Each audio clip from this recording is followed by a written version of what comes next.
ไปยืดกระไดนะ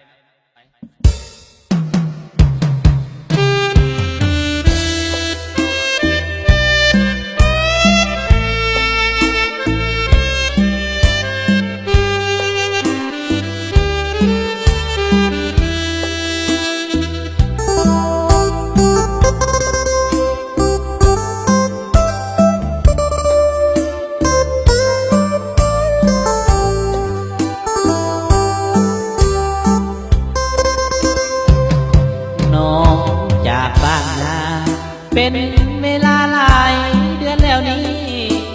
ข่าวว่าน้องไปได้ดีมีแฟนเศรษฐีอยู่ที่เวียงทองน้องคงสุขใจที่ได้สมดังใจปองปานใดจะมาเนื้อทองอายของน้องกลับคืนมา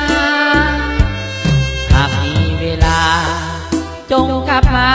เยี่ยมยามทางบ้านคิดถึงน้องอยู่ทุกวัน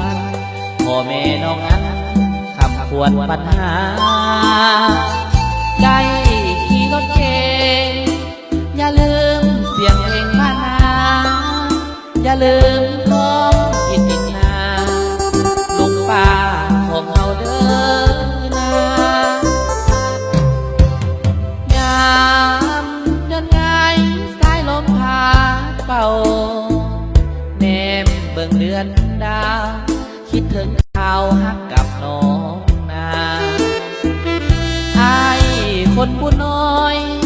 คล้องคอยแต่ความฟังคิดพาน้ำตาลินหลังเหมือนดังกระต่ายไม้จัน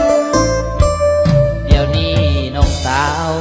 กลายเป็นดาวสื่อเสียงดังก้องโสมงามผิวพรรณขาวอ่องพร้อมทางคู่ครองคนที่สมกันหนุ่มหน้าคนจนหน้ามนน้องจงสุขสันต์ได้ดีมีสุขสำราญตาหวานอย่าลืมบ้านนา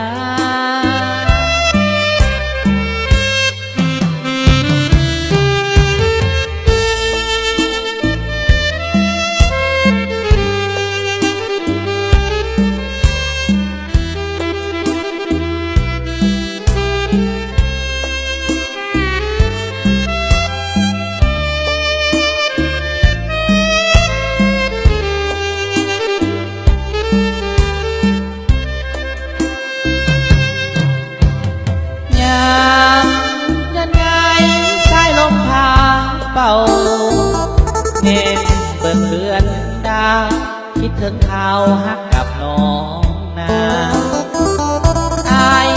คนบุญน้อยคล้องคอยแต่ความคิดลังคิดมาน้ำตาลินหลังเหมือนดังตายไม้จันเดี๋ยวนี้น้องสาวกลายเป็นดาวสื่อเสียงดังก้องโสมงามผิวพรรณขาวผ่องพร้อมทางคู่ครองคนที่สมกันหนุ่มหน้าคนจนหน้ามนน้องจงสุขสันต์ได้ดีมีสุขสำราญตาหวานอย่าลืมบ้านนา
เป็นเวลาหลายเดือนแล้วนี้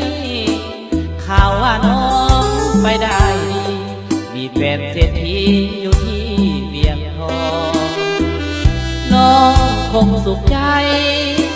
ที่ได้สมดังใจปองปานใดจะมาเนื้อทองอายของน้องกลับคืนมาหากมีเวลาจงกลับมาเยี่ยมยามทางบ้านคิดถึงน้องอยู่ทุกวันพ่อแม่น้องนั้นคำควรปัญหาได้ขี่รถเก๋ง